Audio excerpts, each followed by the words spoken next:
Hello everyone, मेरा नाम doctor Hemendra Singh है और आज मैं आपको बताने वाला हूँ स्नैक बाइट के बारे में। स्नैक बाइट कैसे होती है और इसका क्या ट्रीटमेंट किया जा सकता है। यदि आपके पास नज़दीकी चिकित्सालय नहीं है तो आप क्या कर सकते हैं और कैसे किसी की जान बचा सकते हैं, ये सभी मैं इस वीडियो में आपको बताऊंगा। उससे पहले मैं आपसे कुछ सवाल पूछने वाला हूँ। यदि मैं कहूँ आपके सामने किसी को स्नैक बाइट कर जाए और तो उसकी जान बचाने के लिए आप क्या कर सकते हैं। यदि मैं आपको कुछ ऑप्शन दूं, जैसे कि या तो आप जहाँ पे बाइट किया है बाइट मार्क पर आप शार्प ऑब्जेक्ट से कट लगाकर जो वेनम है उसको शक करेंगे। दूसरा ऑप्शन, आप जहाँ पे बाइट किया है उससे ऊपर स्प्लिंट लगाकर किसी रस्सी द्वारा बांध देंगे। तीसरा ऑप्शन, आप उसको हॉस्पिटल लेके जाओगे और चौथा ऑप्शन, आप उसको किसी झाड़ फूंक वाले के पास लेकर जाओगे। आपके मन में जो भी आंसर आ रहा है या आप जो भी सोचते हैं उसको नीचे कमेंट कर दें और आगे आके जब मैं आपको वीडियो में सब कुछ बताऊंगा तब आप समझें कि आप सही थे या गलत, ये भी आप नीचे कमेंट में हमें जरूर बताएं। तो चलिए शुरू करते हैं।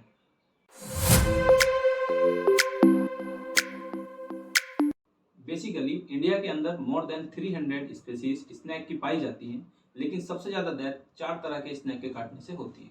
इसमें है cobra, Russell viper, common crack और सो स्केल्ड वाइपर। इन 4 तरह के स्नैक के काटने से सबसे ज्यादा मृत्यु हो जाती है। वैसे तो सभी स्नैक तभी हमें बाइट करते हैं जब हम उनके साथ छेड़खानी करते हैं या फिर उन्हें परेशान करते हैं। कई बार गलती से भी हमारा अगर हाथ या पैर स्नैक पे रखा जाता है तो उसकी वजह से भी जो स्नैक है वो बाइट कर जाते हैं। लेकिन एक क्रैक स्नैक ऐसा है जो सोते हुए व्यक्ति को अचानक आके चुपचाप काटकर चला जाता है और यह अपने बाइट मार्क पर कोई किसी तरह का कोई भी निशान नहीं छोड़ता। क्रैक स्नैक के काटने के बाद हमें कई बार पता भी नहीं चलता कि हमें क्रैक स्नैक के बाइट किया गया है। अब हम बात करते हैं जो वेनम है वो क्या होता है और कैसे वर्क करता है। जो वेनम होता है वो एक तरह का बेसिकली उसमें बहुत सारे एंजाइम्स पाए जाते हैं। बॉडी में जाने के बाद बहुत सारी सेल्स होती हैं जिसको ये एंजाइम जो है डेथ कराना शुरू कर देते हैं। कई बार यही एंजाइम ब्लड के थ्रू जाकर जो ऑर्गन है उनकी सेल की डेथ करा देते हैं, जिसकी वजह से पेशेंट जो है ऑर्गन फेलियर में चला जाता है और उसकी बेसिकली डेथ हो जाती है। अब हम देखते हैं जो वेनम है वो किस तरह से कार्य करता है। स्नैक बाइट के बाद पेशेंट को क्या क्या होता है। बेसिकली जब कोई भी स्नैक बाइट करता है तो उसमें 2 तरह के सिम्टम्स आते हैं, लोकली सिम्टम्स और सेंट्रली सिम्टम्स। जो लोकली सिम्टम्स होते हैं उसमें जो लोकल बाइट मार्क है वहां पर हमें इचिंग देखने के लिए मिलती है, स्वेलिंग देखने के लिए मिलती है और ब्लीडिंग देखने के लिए मिलती है। कई बार वहां पे बहुत ज्यादा स्वेलिंग भी देखने के लिए मिलती है। कुछ ऐसे स्नैक हैं जैसे मैंने आपको बताया क्रैक स्नैक, उसके काटने से हमें कोई भी साइन सिम्टम नहीं मिलता शुरू में देखने के लिए। लेकिन इसी तरह से अगर कोबरा किसी को बाइट कर जाता है तो लोकल सिम्टम्स इतने ज्यादा एग्रेसिव हो जाते हैं कि जो लिम्ब है वो स्वेल हो जाता है, वहां की कई बार ब्लड सप्लाई भी रुक जाती है और उसकी बाद में सर्जरी करनी पड़ती है। इसी तरह से अगर हम बात करते हैं जो सेंट्रल सिस्टम है उसमें क्या हमें साइन और सिम्टम देखने के लिए मिलते हैं, तो जब वेनम हमारे ब्लड के साथ मिलकर हमारी पूरी बॉडी में फैलने लगता है तो वो सेल की डेथ करानी शुरू कर देता है और कुछ ऑर्गन की डेथ कराने के कारण वहां ऑर्गन फेल्योर में जाता है पेशेंट और पेशेंट की डेथ हो जाती है। वेनम बेसिकली 2 तरह का होता है, एक न्यूरोटॉक्सिक वेनम, दूसरा हिमोलिटिक टॉक्सिक वेनम। जो न्यूरोटॉक्सिक वेनम होता है वो नर्व की डेथ कराना शुरू करता है, जिसके कारण जो जितनी भी मसल्स है हमारी या फिर जो बॉडी का सिम्टम है वो सारा पैरालाइज होना शुरू हो जाता है और सबसे पहले पेशेंट को धुंधला दिखने लगता है। उसको एक ही ऑब्जेक्ट के 3-3 4-4 ऑब्जेक्ट दिखने लगते हैं। उसके बाद उसके गले में स्वेलिंग आ जाती है। फिर पेशेंट को श्वास लेने में प्रॉब्लम होती है क्योंकि उसका जो रेस्पिरेटरी सिस्टम है वो पैरालाइज होने लगता है और पेशेंट की डेथ हो जाती है। इसी में अगर किसी को हिमोलिटिक जो स्नैक है उसने बाइट किया है तो पेशेंट को ब्लीडिंग होगी, स्वेलिंग होगी और उसका बीपी बहुत ज्यादा कम होने लगेगा, ऑर्गन फेल्योर में पेशेंट जाएगा और पेशेंट की डेथ हो जाएगी।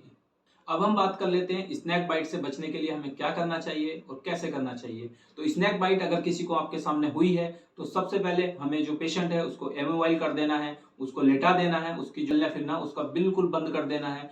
अगर बाइट किसी लिम्ब में किया है तो हमें उसको with the help of splint उसको जो है वहीं पर फ्रीज कर देना होता है और पेशेंट को लिटा देना होता है। स्प्लिंट क्या होता है, कोई भी लकड़ी या फिर कोई भी ऐसा ऑब्जेक्ट जो इमोबाइल होता है जिसमें फ्लेक्सिबिलिटी नहीं होती उसको हम जो है स्प्लिंट कहते हैं और उसको हम किसी भी लिम्ब पर लगाकर बांधकर उसको इमोबाइल कर देते हैं और पेशेंट को लिटा देते हैं। साथ ही में मैं आपको बता दूं पेशेंट को हमें इंश्योर कर देना चाहिए कि जो स्नैक बाइट होती है उसमें 70% जो स्नैक बाइट करते हैं वो नॉन पॉइजन स्नैक होते हैं और जो 30% बचते हैं उसमें से 15% स्नैक जो है अपना वेनम इंजेक्ट ही नहीं कर पाते। तो केवल 15% ही जो स्नैक बाइट होती है केवल वही थोड़ा रिस्की होती है।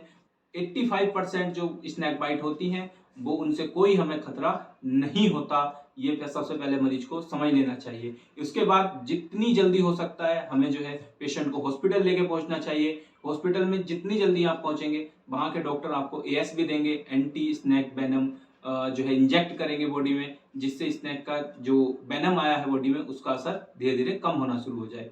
आप जितनी जल्दी ASB हम जो है पेशेंट को देंगे उतनी ही उसके सर्वाइवल के चांस बच जाते हैं। तो सबसे पहले हमें हॉस्पिटल ही जाना चाहिए। अब ये ASB क्या होता है और कैसे बनता है ये मैं आपको बताता हूँ। जो ASB है एंटी स्नैक वेनम, उसके बनाने के लिए पहले हम स्नैक का जो वेनम है वो हम ले लेते हैं। ऐसे कई इंस्टीट्यूट हैं और इंडिया में भी कई ऐसे इंस्टीट्यूट हैं जो ASB को बनाते हैं। ASB बनाने के लिए सबसे पहले हम स्नैक से वेनम ले लेते हैं और उस वेनम को हम जो है हॉर्स, गोट और अन्य जानवरों में डाइल्यूट करने के बाद इंजेक्ट करते हैं और हम वेट करते हैं उसकी जो एंटीबॉडीज हैं वो किस तरह से उस पर रिएक्ट कर रही है। जब एंटीबॉडी उसकी रिएक्ट करती है तो उस सीरम को हम ले लेते हैं और वो एंटीबॉडीज ही ASB होती हैं जो हम ह्यूमन में ट्रांसपोर्ट करते हैं।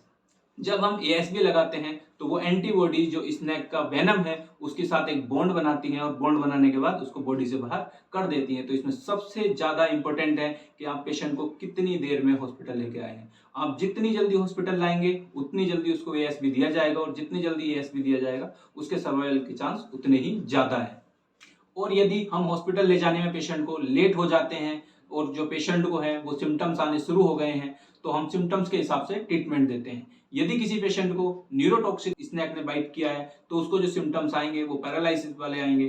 तो हम पेशेंट को जो है वेंटिलेटर सपोर्ट देंगे। यदि उसको सांस लेने में प्रॉब्लम है तो उसको वेंटिलेटर सपोर्ट देंगे। और यदि उसको कुछ ऐसी समस्या BP कम है तो BP बढ़ाने की दवाई देंगे। और यदि किसी को जो है कार्डियोटॉक्सिक या वेस्कुलोटॉक्सिक स्नैक ने बाइट किया है तो उस जो स्नैक है उसके जो सिम्टम्स आ रहे होंगे उस सिम्टोमेटिक ट्रीटमेंट हम देंगे। जैसे अगर BP कम है तो हम BP बढ़ाने की दवाई देंगे। यदि उसको ब्लीडिंग होने लगी है तो हम उसको ब्लीडिंग को रोकने की दवाई देंगे। और यदि उसका BP बहुत ज्यादा कम होता जा रहा है तो हम उसको ऑर्गन सपोर्ट देंगे। और जो है हम उसको तब तक ये सब चीजें जारी रखेंगे जब तक जो स्नैक पॉइजन है वो बॉडी से बाहर नहीं चला जाता, तब तक ये सब चीजें हम जारी रखेंगे। जैसे ही वेनम जो है वो बॉडी से बाहर चला जाता है तो पेशेंट जो है रिकवरी करना शुरू कर देता है और हम उसको जो है डिस्चार्ज कर देते हैं।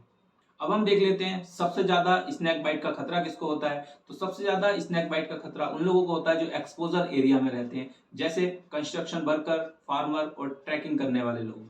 इसलिए जो ट्रैकिंग करने वाले लोग हैं वो अपने साथ कोई छड़ी, और जो किसान लोग हैं वो भी अपने साथ कोई छड़ी रखें जिसको आगे आगे छड़ी से करते जाएं और पीछे जो है चलें। साथ में लॉन्ग बूट पहने ताकि स्नैक बाइट से बचा जा सके। और जो जमीन पे सोने वाले लोग हैं वो अपने आसपास मच्छरदानी लगाएं और अच्छे से पैक कर तब अपने आप को सुरक्षित रखें। साथ ही में स्नैक बाइट के बाद हमें कुछ चीजों का विशेष रूप से ध्यान रखना चाहिए। जैसे हमें अगर किसी को स्नैक ने बाइट किया है तो उसको जो है हमें अल्कोहल या शराब बिल्कुल भी नहीं देनी है, क्योंकि इनसे ब्लड प्रेशर बढ़ता है और जो पॉइजन के फैलने की जो प्रक्रिया है वो और भी तेज हो जाती है। साथ ही में हमें बिना समय गवाए हॉस्पिटल जाना है, किसी भी झाड़ फूंक वाले के चक्कर में नहीं पड़ना है, क्योंकि इससे हमारी कोई भी हेल्प नहीं होने वाली। सिर्फ हमारे पास एक ही ऑप्शन है, हम जल्द से जल्द स्प्लिंट लगाएं और जो पेशेंट है उसको लेकर हॉस्पिटल जाएं। साथ ही में हमें किसी भी स्नैक को पहचानने की जरूरत नहीं है, क्योंकि जो ASB बनाया जाता है एंटी स्नैक वेनम जो तैयार किया जाता है वो इन्हीं 4 स्पेसीज के जो मैंने पीछे बताई थी उन्हीं के जहर से तैयार किया जाता है। इंडिया फार्मा में जितने भी ASB मिलते हैं वो इन्हीं 4 स्नैक के मिलते हैं। तो हमें पहचानने में टाइम बर्बाद करने की कोई आवश्यकता नहीं है, हमें सीधे हॉस्पिटल जाना है और डॉक्टर को सारी बातें बता देना है। मैं समझता हूं आपको इस वीडियो से स्नैक बाइट के बारे में समझने में हेल्प मिली होगी और आपको पता चला होगा कि आप प्राइमरी ट्रीटमेंट में क्या कर सकते हैं। अगर आपको ये जानकारी हेल्पफुल लगे तो ये वीडियो आप लाइक करें, शेयर करें और चैनल को आगे ऐसी वीडियो देखने के लिए सब्सक्राइब कर लें। साथ ही में यह वीडियो अपने दोस्तों और अपने परिचितों को जरूर शेयर करें, ताकि अगर आवश्यकता हो, कभी किसी को स्नैक बाइट हो तो उसकी जान बचाई जा सके। इसी के साथ मैं ये वीडियो समाप्त करता हूँ। धन्यवाद।